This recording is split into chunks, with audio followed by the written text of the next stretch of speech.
This is Alex's view. This recording was taken at 9:32, February 14th, 2018. Alex, are you okay with me recording this? Yes, I am okay with you recording this. Okay. I personally have rallied for, gun rights and less control, not necessarily less control, but this experience has definitely changed my viewpoints. I wanted to be a junior NRA member. I wanted to learn how to hunt. I was always fascinated by guns as a young girl, but this experience was so traumatizing to the point where now I can't even fathom the idea of a gun in my house or on my bodice.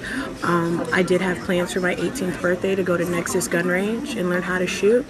But at this point, I don't even want to be behind a gun. I don't want to be the person behind a bullet because I don't want to be the person to point a bullet at someone. And to have the bullet pointed at me, my school, my classmates, my teachers, my mentors, it's definitely eye-opening to the fact that we need more gun control in our country, because for this to happen and for people to be so neutralized to it. I even texted my sisters, shooting at my school, I am safe.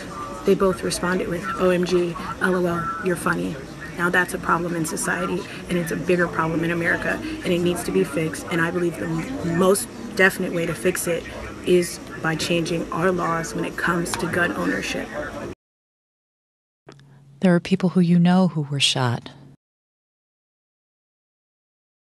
David, I am so sorry for what you've experienced in the last 24 hours. How are you doing?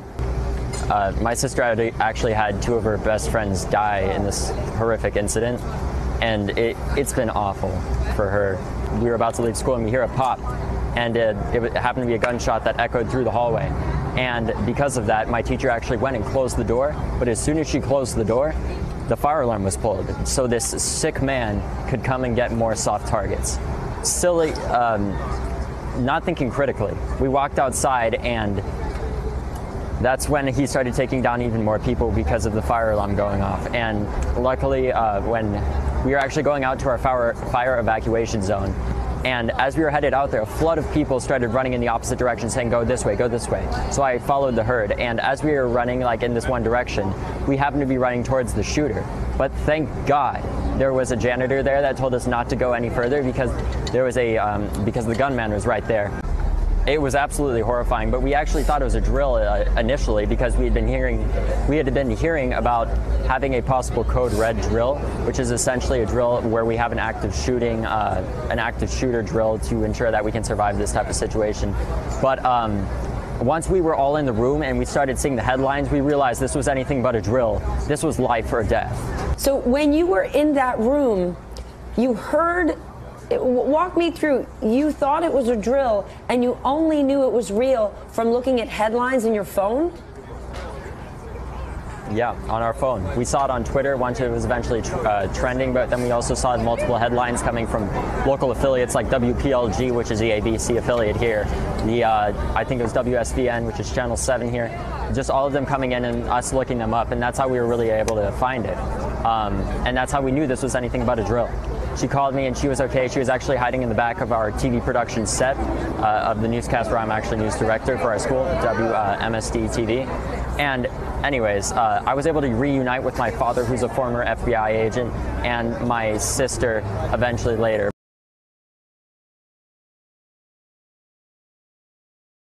How did you guys find the photo? We started looking through the JRTC composites, and we found the picture of him, and we just started sending it out to law enforcement. Me, Colton, and our first sergeant, we all got on our phones and tried to get through. We all had pretty crappy service, but we sent the photo out to law enforcement, and we're pretty sure it helped them arrest him. You keep that polo because you pay the $15 and keep it. So we're thinking he used his polo to blend in, which is a perfect thing because there were probably 20 or 30 kids in the school today. Even though we were wearing our Class B, our military uniform, there were still people in the polo, so he blended in perfectly.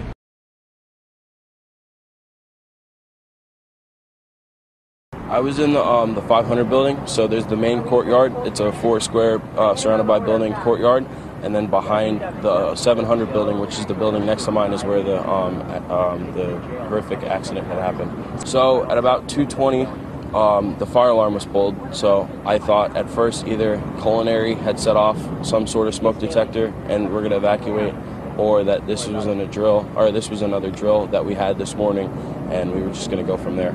At first, it sounded like firecrackers because we had been planning for an event to happen, something like a staged area where we're going to do an active shooter scenario. So the first 7 gunshots that I originally had heard just sounded like firecrackers because they were so far away and it echoed through a hallway. But as more shots came in, I realized that it wasn't firecrackers, it was actually an armed shooter, and this wasn't a drill.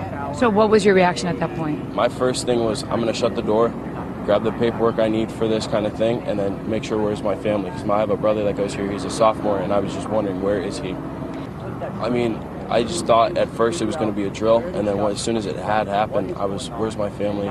She's a retired police officer for Coral Springs. Her name was Jill Shelton. I call her my aunt. We're very close. She was on the phone with one of the people at the scene just giving me as much info. She was telling me to barricade as many people behind us, arm ourselves with whatever. So I grabbed a chair, 2 pieces of wood, and a fire extinguisher and tipped a couple tables up and just waited because that's what she said to do. So.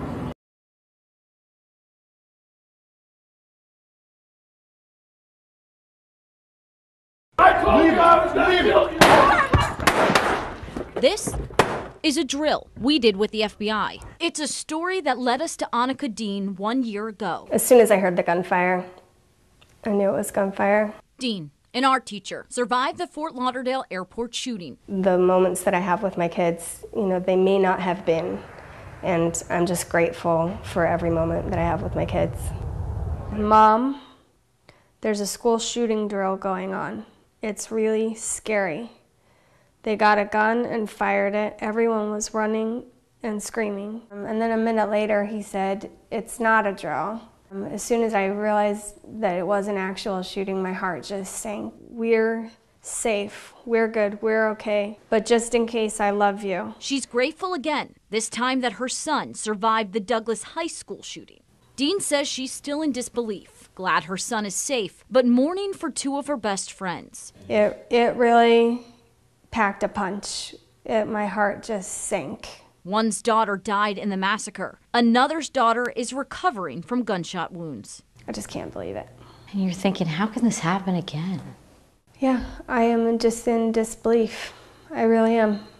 It's incredibly rare. My brother said yesterday, you're either one of the luckiest people on the planet or you're one of the unluckiest. And I said, it's both. It's both. What did you encounter on your way out of the school? Well, it was a second fire alarm that went off today around 2:22, and we were suspicious because we already had a fire alarm drill going off, so we weren't sure if this was a real fire drill or not. And apparently, I guess the shooter pulled the alarm so he could have kids going out on the hallway to shoot.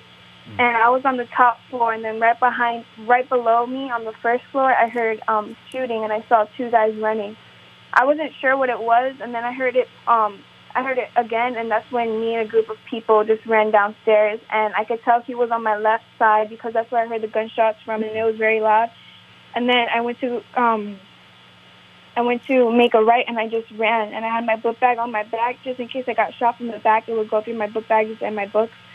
So basically, we went over a code red, which is gun on campus. We went over that about a month ago, and there was rumors going around the school that there would be a fake shooting to see how the students would prepare for it and stuff like that. So when we first heard the 2 gunshots, nobody did anything because we thought that was a drill, Yeah.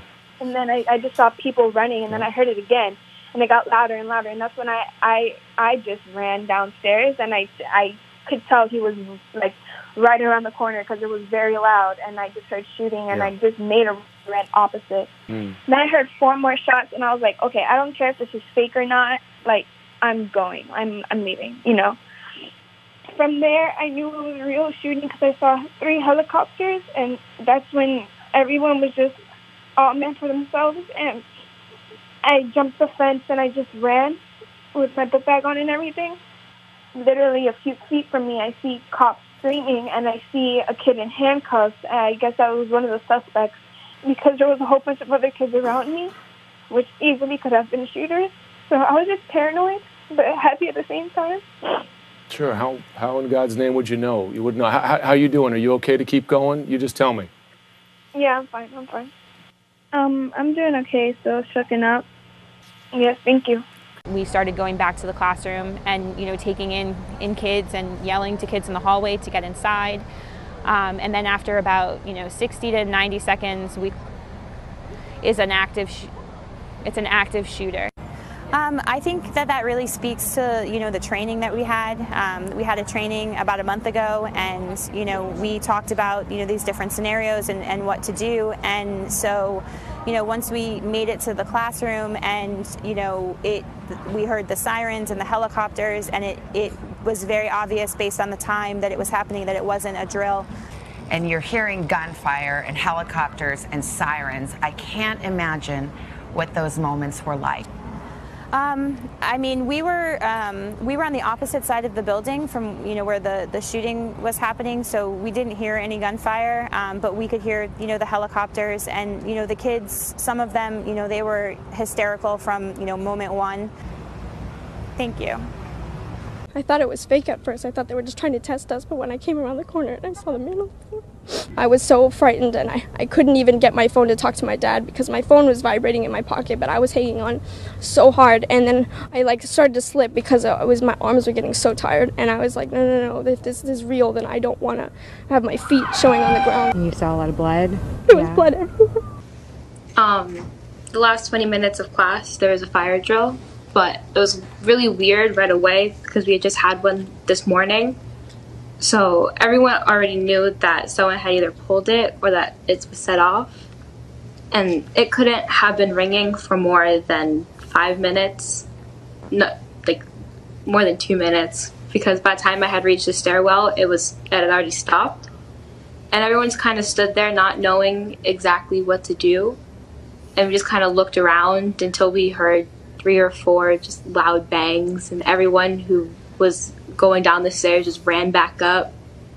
And about, I want to say over 100 students just trying to run into a classroom and shut the door. There was kids in my class just running to the corners, jumping over desks, trying to get behind the teacher's desk. And it was a mess.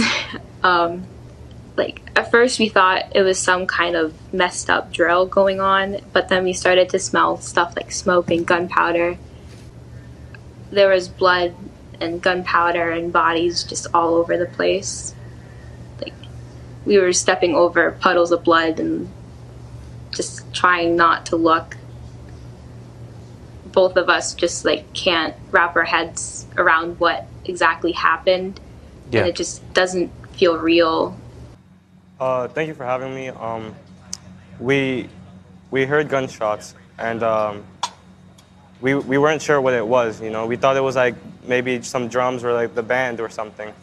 And my classmate at the time was in the hallway, and he came running in and knocked on the door, panicking, and said, "Open the door! Open the door! Open the door!" We opened the door and we're like, "What's going on?" He's like, "Ms. Jacobson, that was real gunshots." Ms. Jacobson's my English teacher who I was with the whole time. So we were like, what's going on? Then we hear the fire alarm, and we see all the other classrooms going outside, but it was weird at first because we were we just had one earlier during second period. We were all in the hallway, and then we heard the shooter again shooting at us, and everyone just ran back into a classroom, not even their classroom, just everyone went into a classroom. Teachers did, we locked the doors and we all got away from the door, hiding.